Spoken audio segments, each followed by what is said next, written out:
neither army stilly sounds, but the fixed sentinels almost receive the secret whispers of each other's watch. Fire answers fire, and through their paly flames each battle sees the other's umbered face. The country cocks do crow, the clocks do toll, and the third hour of drowsy morning gloom. Proud of their numbers and secure in soul, the confident and overlusty French do the low-rated English play at dice. The poor, condemned English like sacrifices, by their watchful fires, sit patiently and inly ruminate the morning's danger. Cheeks and war-worn coats presented them unto the gazing moon so many horrid ghosts. Now who will behold the royal captain of this ruined band, walking from watch to watch, from tent to tent, for forth he goes, and visits all his host, bids them good morrow with a modest smile, and calls them brothers, friends, countrymen. Upon his royal face there is no note how dread an army hath enrounded him. That every wretch, pining and pale before, beholding him, plucks comfort from his looks. Thawing cold fear, that mean and gentle all, behold as may unworthiness define, a little touch of Harry in the night, and so our scene must to the battle fly.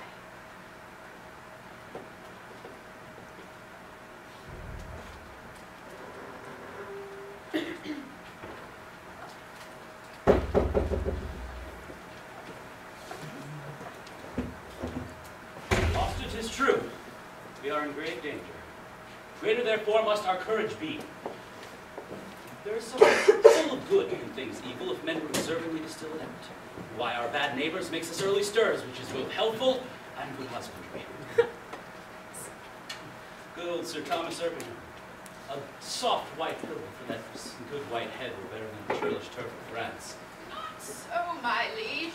This lodging likes me better, since I may say, thou lie like a king. It is good for men to love their present pains, and so the spirit is eased. For example, Sir Thomas, lend me thy cloak a moment. Brothers both, commend me to the princes of the camp, and do my good morrow to them, and anon have them into my pavilion. We shall, my liege. Shall I attend your grace? No, no, good night. I and my bosom must stay a while, but then I would know what to me. The Lord in heaven bless thee, noble Harry. Have mercy, old heart. Thou speakest cheerfully. Qui va va? A friend. Discuss. Art thou an officer, or art thou base, common, and popular? I am a gentleman of a company. Trailst thou the puissant pike? Even so. What are you? Gentleman as good as the emperor. Oh, then you're better than the king. The king is a bobcock in a heart of gold. A lad of life, an emblem of parents good, and fist most valiant. I kiss his dirty shoe, and by heartstring I love the lovely bully. What is thy name? Harry. Leroy. Cornish name. Art thou of Cornish crew? Oh no, I am a Welshman. Knowest thou Llewellyn? Yes. Art thou his friend? And his kinsman too. The Figo for thee then! I thank you! My name is Pistol Cold! It starts well with your fierceness.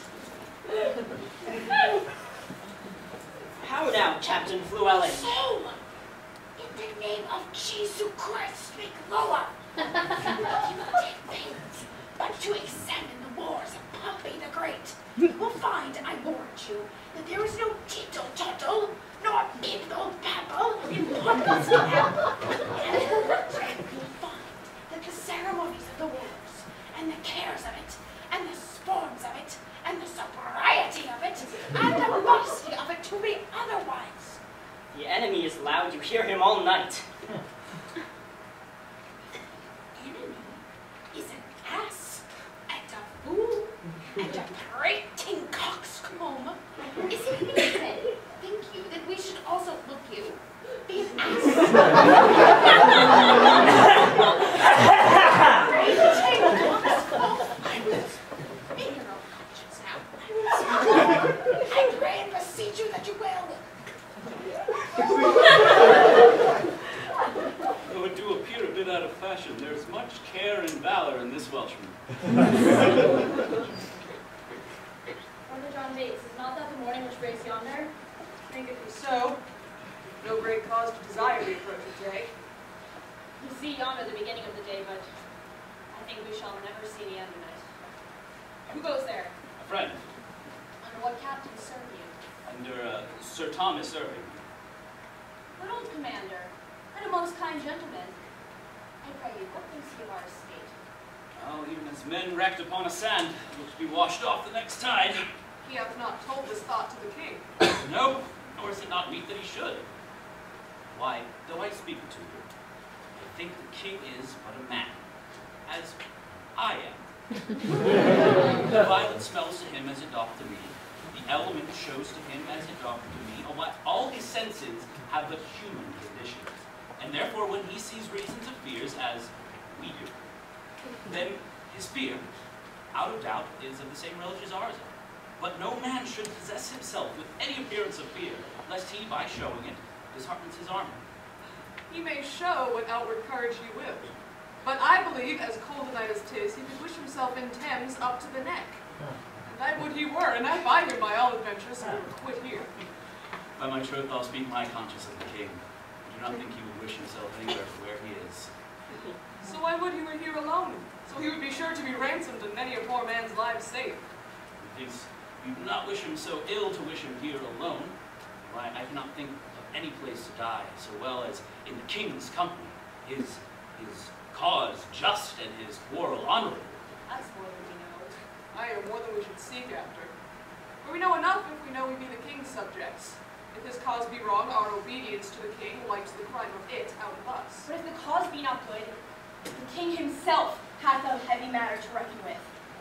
When all those legs and arms and heads chopped off in battle shall join together at the latter day and cry all, we died at such a place. Some swearing, some crying for a surgeon, some upon their wives left poor behind them, some upon the debts they owe, some upon their children rawly left.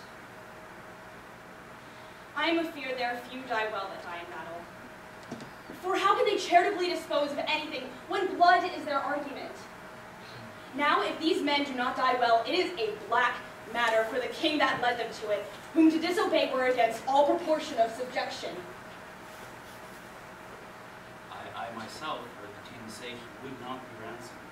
Aye, he said so, to make us fight cheerfully. But when our throats are cut, he may be ransomed, and we ne'er the wiser. Well, if I shall live to see it, I shall never trust his word after. That's a perilous shot out of an elder gun, that a poor and private displeasure could do against a monarch. You'll never trust his word after come. 'Tis a foolish saying. The proof is something too round. I would be angry with you if the time were convenient. Let it be a quarrel between us if you live. I embrace it. Be friends. You English fools, be friends. We have French quarrels enow if you know how to reckon.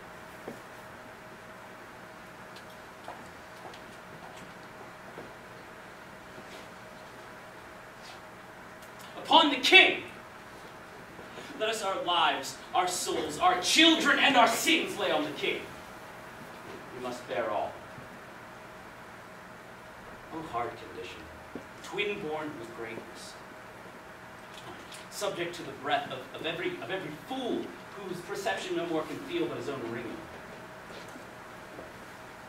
What infinite heart seas must kings neglect that private men enjoy? And what have kings that privates have not too, save for ceremony? Save general ceremony. Ceremony. Show me but thy worth. Where is thy soul of adoration? What drinkst thou off instead of homage sweet? the poison flattery. Art thou aught else but place, degree, and form, causing awe and fear in other men, wherein you are less happy being feared than they in the fear? No, no, thou proud dream, that plays so subtly with a king's repose. I am a king that finds thee. And I know 'tis not the balm imperial, not the farcid title running for the king, not the high tide of pomp that beats upon the shore of this world. No, not all this. Laid in bed majestical can sleep so soundly as the slave, whose body full and vacant mind gets himself to rest, crammed with distressful bread. And but for ceremony, such a wretch, at the forehand advantage of the king, the slave, member of the country's peace enjoys it. In gross brain wots what little watch the king must keep to maintain that peace, whose hours the peasant best advantages. My lord, your nobles, jealous of your absence, seek through your camp to find you. Good old knight, gather them all into my tent, and I'll be before them. I shall do it, my lord.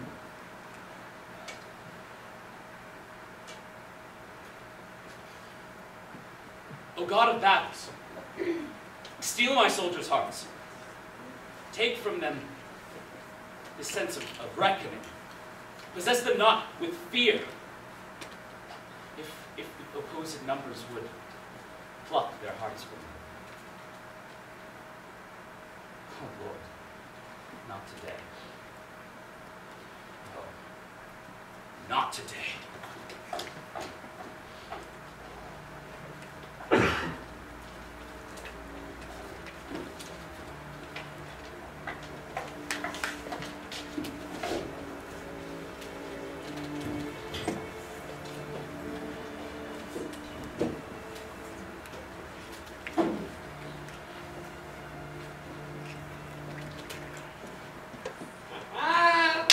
Not gild our armor up, my lord. Seal.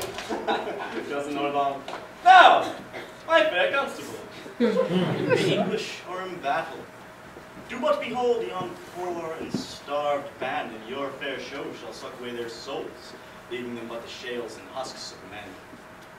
There's not work enough for all our hands, scarce blood enough in all their sickly veins to give each naked curtalax a stain that our French gallants shall today draw out. For our approach shall so much dare the field that England shall couch down in fear and yield. Their horsemen sit like fixed candlesticks with torch staves in their hands. Oh, and their poor jades lob their heads down, dropping hide and hips. And their executors, those knavish crows, fly o'er them all impatient for their hour. They have said their prayers, and they stay for death. Shall we give them fresh dinners and suits, and give their fasting horses provender, and afterwards fight with them? To the field, come away. The sun is high, and we outwear the day. Ah!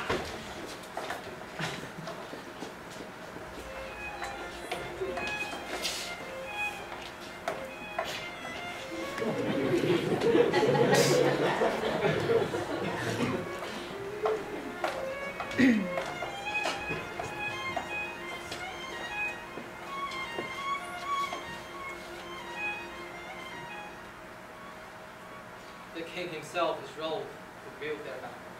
Fighting men they have full 300,000. There's 5 to 1.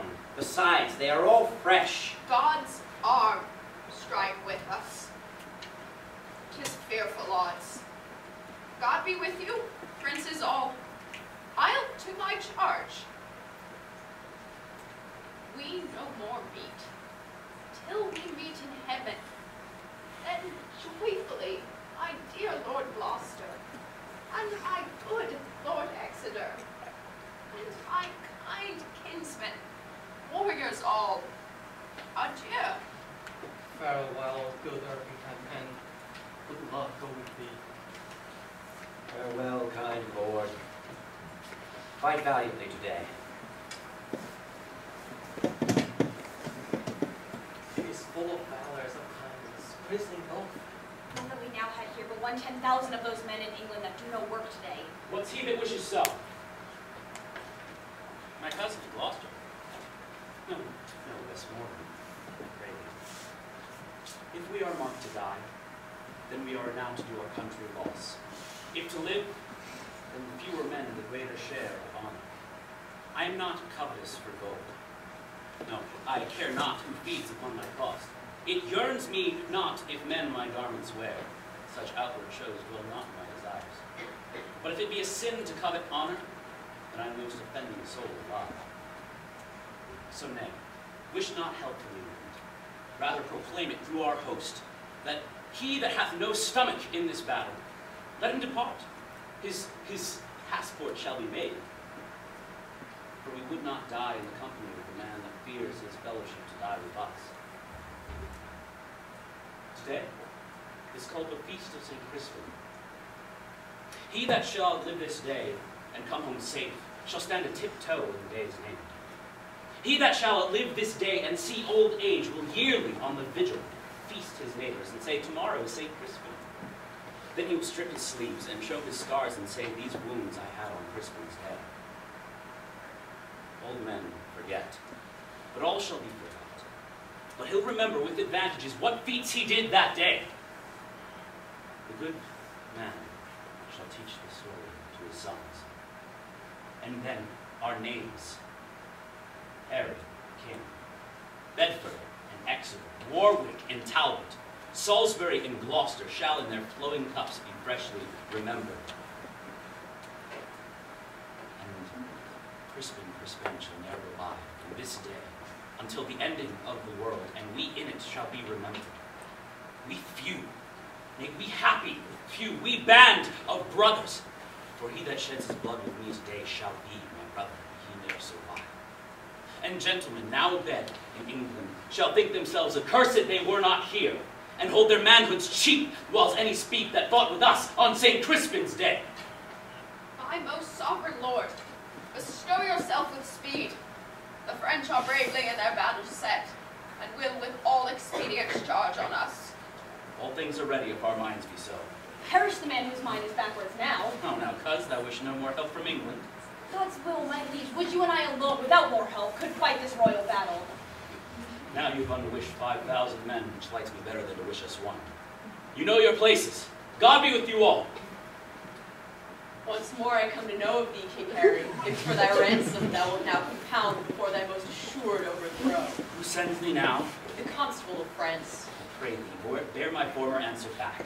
Bid them achieve me, then sell my bones. For the hunter that who did sell the lion's skin while the beast lived was killed and hunted. Let me speak proudly. Tell the constable that there's not a bit of feather in our host. Good argument, I hope, that we will not fly. And tell them that they shall not have ransom. So stop asking. So shall we, Harry, and so fare thee well. Thou shalt never hear herald any more. Methinks I should hear once more for ransom. My lord, most humbly, on my knee I beg the leading of the bowers. Take it, Walter. And marchers, and soldiers march away. How thou pleasest God dispose the day.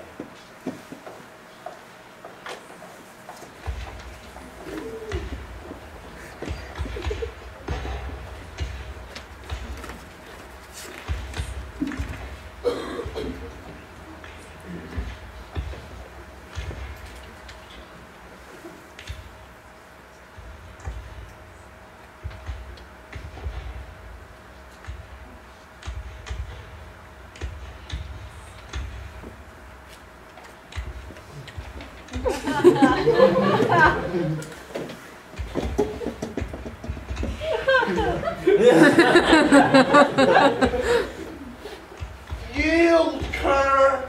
Je pense que vous êtes gentlemen du bon quality. Quality... Town... What is thy name? Discuss. Art thou an officer? Seigneur Dieu. Senor Dew should be an officer. Repent my words. Oh, Senor Dew. Oh, Senor Signor, do thou diest on point of fox, unless, O Signor, thou do give to me egregious ransom. Pardonnez-moi, Sir Cody, I agree, moi. Moi shall not serve. I will have one voice. Against thy rim out thy coat in drops of crimson blood. Non, est-il impossible de frapper la force de ton brasse? Brass? Cur, thou damned and luxurious mountain, don't offers me brass. Is that a ton of mois? Boy, come here. Ask me this slave in French, what is his name? Écoutez, comment dit Robert? Monsieur le Fer? He says his name is Master Fair. Well, bid him prepare, for I shall cut his throat. Il me commande de dire que vous faites couper quand ces soldats ici et disposer toute cette ordicupée d'entourage. Peasant, unless thou gives me crowns, brave crowns, ornamented shalt thou be by this my sword. Je vous supplie, pour l'amour de Dieu, me pardonnez. Gardez ma vie et je suis Jean du long du bon maison. Gardez ma vie et je vous donne 200 de coups. He begs you to save his life. He says he's a gentleman of a good house, and for his ransom will give you 200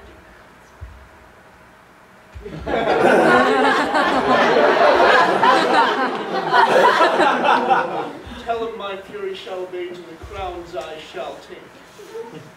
Dis, monsieur, que dis-tu? Encore qu'il est contre son demande de pardonner un prisonnier et moi, pour les écus que vous l'avez promis à les cantons de Ghana, l'éviter, l'enfant. Je peux donc mieux remercier, et je me stimuleure que je suis tombée dans la main de chevalier, je crois, le plus brave, très valiant et très distingué seigneur d'Angleterre. He, upon his knees, gives you 1,000 thanks and esteems himself happy that he had fallen into the hands of one, as he thinks, the most brave, valorous, and praiseworthy seigneur. As I suck blood, I will some mercy show. Follow me. Suivez-vous la grande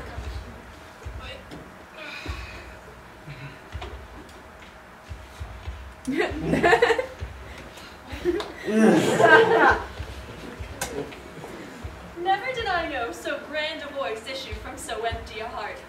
But the saying is true, the empty vessel makes the greatest sound. God offered him at 10 times the valor of this roaring devil. They are both hanged. I must stay with the lackeys, with the luggage of the camp. For the French might have good prey on us if he but knew. There's none to guard it but boys.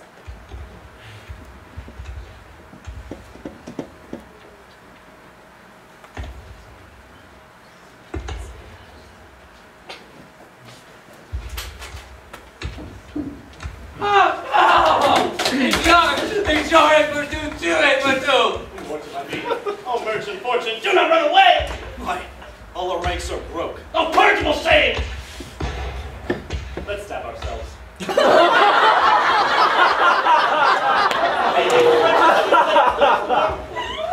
is the king we sent him for his ransom. Shame, an eternal shame, nothing but shame. Let us die in honor. Once more, back again. Disorder that had spoiled us, friend us now. Let us on heaps go offer up our lives. We are now yet living in the field to smother up the English in our throngs if any order might be thought upon. The devil take order now. Out to the throng. The life be short, lest the shame be too long.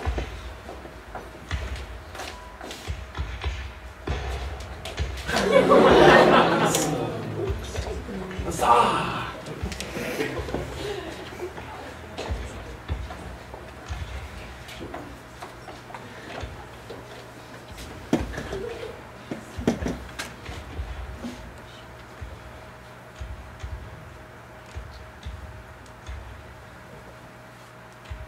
Well have we done, thrice valiant country.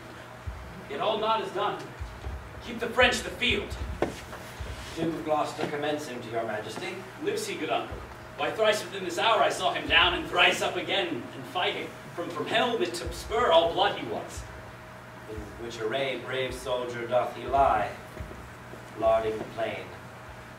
By his bloody side, yoke fellow to his honor owing wounds, the noble Earl of Suffolk also lies. first died, and Gloucester, haggled over, comes to him, where in gore he lay steeped, and cries aloud, "Tarry, dear cousin Suffolk, my soul shall thine keep company to heaven." Upon these words I came and cheered him up. He smiled me in the face, brought me his hand, and with feeble grip says to me, "Dear my lord, commend my service to me sovereign." And so espoused to death, with blood he sealed a testament of noble ending love. The pretty and sweet manner of it forced those waters from me which I would have stopped. It gave me up to tears. Blame me not. For hearing this, I myself must perforce compound with wistful eyes, or they will issue too. What alarms they say? The French have scattered their men. Then every soldier kill his prisoners!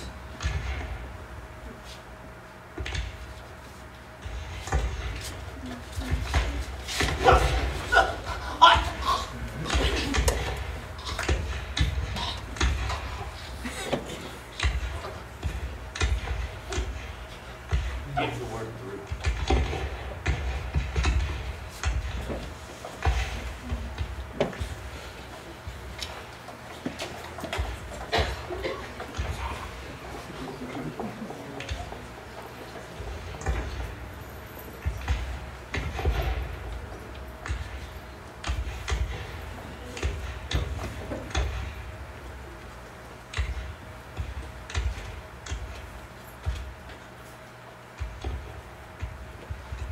Kill the boys and the luggage. 'Tis expressly against the law of arms. 'Tis as arrant a piece of knavery. Certain there's not a boy left alive, and the cowardly rascals that ran from the battle had done this slaughter. Here comes His Majesty. I was not angry since I came to France until this instant. Gower, take a trumpet and ride to the horsemen on one hill. If they will fight with us, bid them come down. If they will not, have them void the field, for they do offend our sight. If they'll do neither, we will come to them, and not a man taken from them shall taste our mercy. Go and tell them so. Here comes the herald of the French, my liege. His eyes are humbler than they used to be. Comest thou again for ransom, gentle herald? No, great king. I come to thee for charitable license, that we may wander o'er these bloody fields to look our dead and then to bury them. For many of our great princes, woe the while, lie drowned and steeped in mercenary blood. I tell thee truly, herald, I know not if the day be ours or no. The day is yours. God be praised, not our strength for it. What is this castle that that stands hard by? They call it Agincourt. Then call we this the field of Agincourt, fought on the day of Crispin Crispianus. If your majesties is well remembered, the Welshmen did good service in a garden where leeks do grow, which your majesty know to this hour is an honorable badge of the service. And I do believe your majesty takes no scorn to wear the leek upon St. Davy's Day. I wear it for a memorable honor, countrymen, for as you know I am Welsh. All the wonder in why could not wash your majesty's Welsh blood from his body. I can tell you that. God bless it and preserve it. Thanks, good my countrymen. Knowest thou Gower? He is my dear friend to please you. Pray you, go seek him and bring him to my tent. I will fetch him. Exeter, go you with me.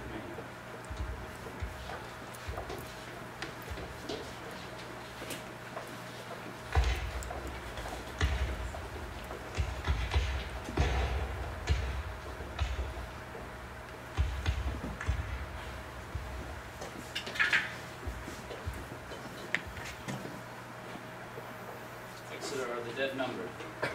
These are the number of the slaughtered French. And what prisoners of good sort were taken? Charles, Duke of Orleans, nephew to the king. John, Duke of Bourbon. Lord Boucicault. Of other lords, barons, knights, and squires. Full 1,500 besides common men. this note tells me of 10,000 French that lie in the field slain. Princes of this number are 126. There are about 1,600 mercenaries. The rest are princes, lords, barons, knights, squires, and gentlemen of good blood in the country. The names of the French following: Charles Delabreath, High Constable of France; Jacques de Chatillon, Admiral of France; Grand Prix and Russie; Falkenberg and Foix. Here is a royal fellowship of death. Where is the number of our English there?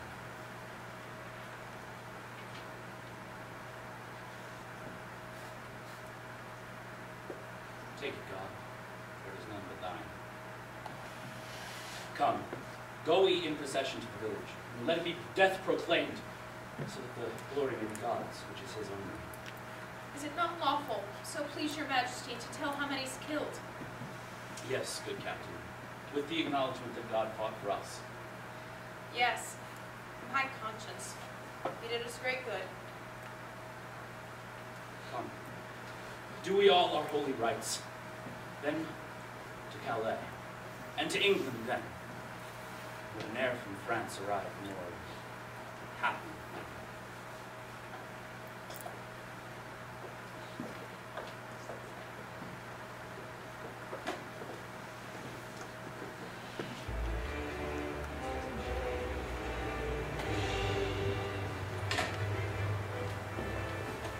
Behold, the English beach pales in the flood with men, with wives and boys, whose shouts and claps outvoice the deep-mouthed sea, which like a mighty whiffler for the king seems to prepare his way. So let him land, and solemnly see him set on to London. So swift a pace I thought that even now you may imagine him upon Blackheath, or that his lords desire him to have borne his bruised helmet and his bented sword before him through the city. He forbids it, being free from vainness and self-glorious pride, giving full trophy, signal, and ostent quite from himself to God. The emperor's coming in behalf of France, to order peace between them and omit all the occurrences, whatever chance, till England's back return again to France. There must we greet him, and myself have played the interim by remembering you, 'tis past. And brook abridgment in your eyes advance, after your thoughts, straight back again to France.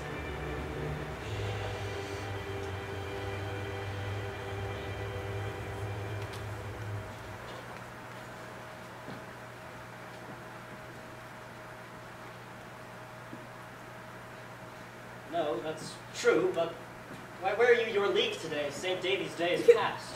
I will tell you as my friend, Captain Howard, that rascally, scowled, beggarly, lousy, bragging knave, Pistol, which you know to be no better than a fellow of no merits. He has come to me and bid me eat my leek. He was in a place where I could not breed no contention with him, but I will be so bold as to wear it in my cap until I see him again. Then I will show him a little piece of my desires. Why, here he comes, swelling like a turkey cock. God bless you, ancient Pistol, you scurvy, lousy knave. God bless you. I beseech you heartily, scurvy, lousy knave. And my desires, and my requests, and my petitions to eat. Look you, this leek. Not for Cadwalader and all his ghosts. So good, scowl knaves, eat it. Base Trojan, thou shalt die. Scowl knave, when God's will is. I would have you live in the meantime and eat your victuals. Come, there's sauce for it. You called me mountain squire yesterday. If you can mock a leek, you can eat a leek. Enough, Captain, you have astonished him. I say, I will have him eat some part of my leek, or I will beat his pate 4 days. Fight, I pray you. Must bye-bye. It's my sauce, dearly.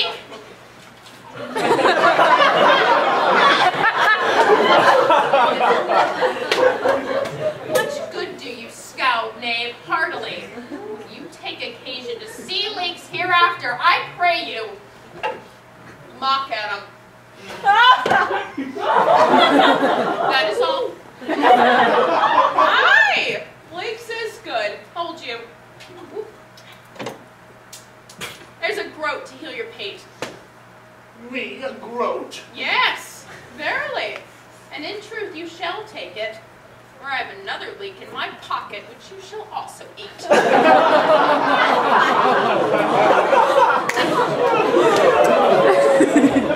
All hell shall start for this! Go, go, you are a cowardly, counterfeit knave. And henceforth let a Welsh correction teach you a good English temperament. Fare ye well. Unfortunately, the huswife with me now.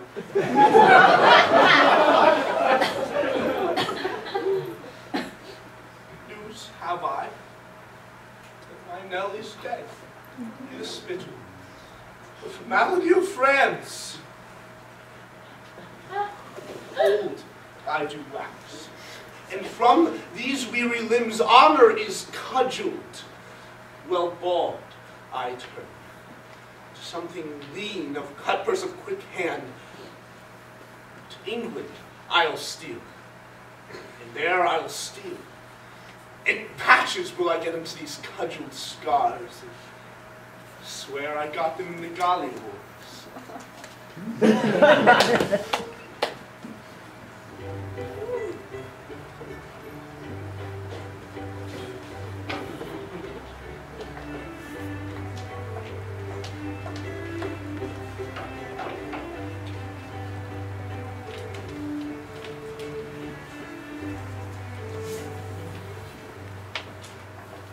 Peace unto this meeting wherefore we are met, unto our brother France and our sister, health and fair time of day, joy and good wishes to our most fair and princely cousin Catherine.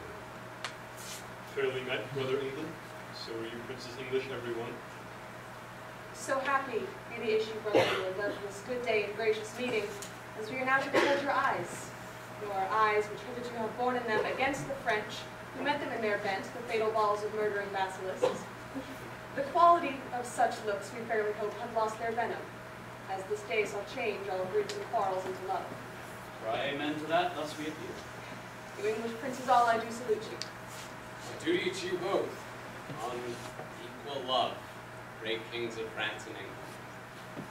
That I have labored with all my wits, my pains, and strong endeavors to bring your most imperial majesties into this barred royal interview. You are congregated. Let it not disgrace me. You are assembled, and my speech entreats, that we may know the let why gentle peace may not expel or inconvenience and bless us with her former qualities. If Duke of Orleans you would peace, then you must buy it. All are fair and just demands, whose particular effects and tenors are scheduled briefly within your hands. The king hath heard them, to which as yet there is no answer made. Then the peace which you before so urged lies in his answer.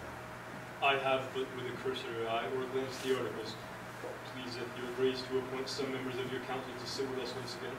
Whether we shall, unflexible.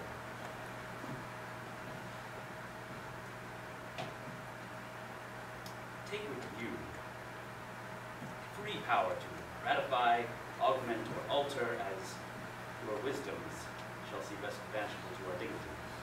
And anything in or out of our demands will consign here too. Shall you, fair sister, go with the princes or stay here with us? Brother England, I will go with them. Haply a woman's voice shall do some good when articles too nicely urged to be stood upon. Yet leave our fair cousin Catherine here with us. She is our capital demand, comprised within the foreranks of our articles. She hath good leave.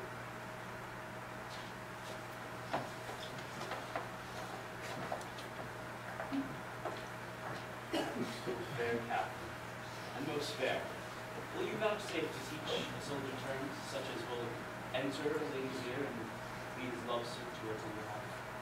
Majesty shall what me? I cannot speak your England. Fair Kate, if you would love me soundly with your French heart, I would be glad to hear you confess it brokenly with your English tongue. Say, but like me, Kate. Pardon me, I cannot tell. What is like me? An angel is like me. You are like me. Que dit-il? Que je suis semblé à un ange? Qu'est-ce de votre garçon dit-il? I said so, Catherine, and therefore I must not blush to affirm it. Les maisons sont pleines de tromperies. What says Chicago? That the tongues of men are full of deceit. Oui, that the tongues of the man to be full of. The princess is the better Englishwoman. In Kate, my wooing is fit to thy understanding. I am glad thou canst speak no better English, for if thou couldst, thou would think me such a plain king. I sold my farm to buy my crown. I know no ways to mince it in love, but to say directly, I love you. And if you urge me further to save you in faith, I suit.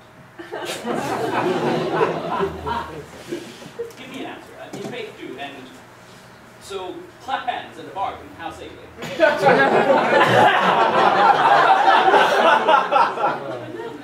Understand well? I cannot look greenly nor gasp out my nor have I no cunning in protestation, only downright oaths, which I never make till urged, nor never break for urging. If you would have such a man, if you could love a man of this temper, whose face is not worth sunburning, whose looks not in his glass for love of anything that he finds there, but then I'd be thy cook. I speak to thee plain soldier. If you can love me for that, then take me. If thou canst, I tell you that I should die, it is true. A good heart, Kate, it is like the sun and the moon. More like the sun and not the moon. It shines bright, and it never changes, and keeps its course truly.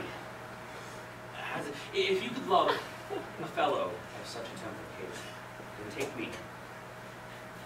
Take me, take a soldier. Take a soldier, take a king. What says you then to my love? Speak, my fair, and fairly, I pray. Is it possible that I should love the enemy of France? No, it is not possible that you should love the enemy of France. Rather, by loving me, you would love the friend of France. For I do love France, so much so that I would not part with the village of it. I would have it all mine. But when France is mine and I am yours, then yours is France and you are mine. Dost thou understand so much English? Do you love me, Kate? I cannot tell. I know that you love me. And at night, when you come to your closet, you will question this gentlewoman about me, and I know that you will to her dispraise those parts of me which you do love with your heart. Mock me mercifully. Rather, gentle princess, because I love thee cruelly. And though thou beest mine, which I have a saving faith that tells me thou shalt, I get thee with scrambling. And therefore thou must needs prove a good soldier. Shall not you and I, between St. Denis and St. George, compound a board, half English, half French, shall go to Constantinople and take the Turk by the beard, shall we not? I cannot know that. Tis hereafter, but now to promise. Do but now promise that you will endeavor for your part of such a French war, and I, for my English moiety, take the word of a king and a bachelor. How says you? La plus belle, la plus belle Catherine Montrécher et devine d'essai. Your Majesty a false French enough to pull up the sage themselves if he's en France. Fie on my false French. Now, by my honor, in true English, I love you. By that same honor, I dare not swear thou lovest me. But my blood do begin to flatter me and tell me thou dost. Come, put off your maiden blushes and take me by the hand, and do but say, Harry of England,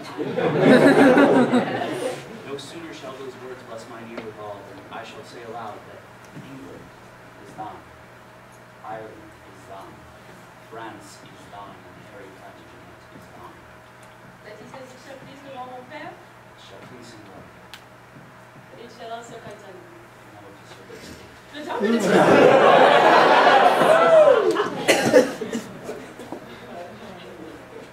It is not the fashion of the maids of France to kiss before they are married, Jane said. Oui, vraiment. Kate, free customs curtsy to great kings. There's so much witchcraft in your lips, Kate. Eloquence and shades which condemn the tongues of the French council, and shall soon persuade Harry of England than a general petition to monarchs. Here comes a bottle.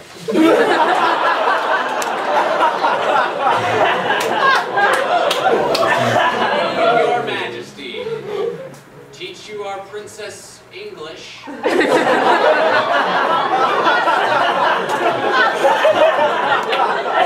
We would have her learn how perfectly we do love her, and that is good English. You may, some of you, thank love for my blindness, for you can see not many a fair French city for one fair French maid that stands in my way. Shall Kate be my wife?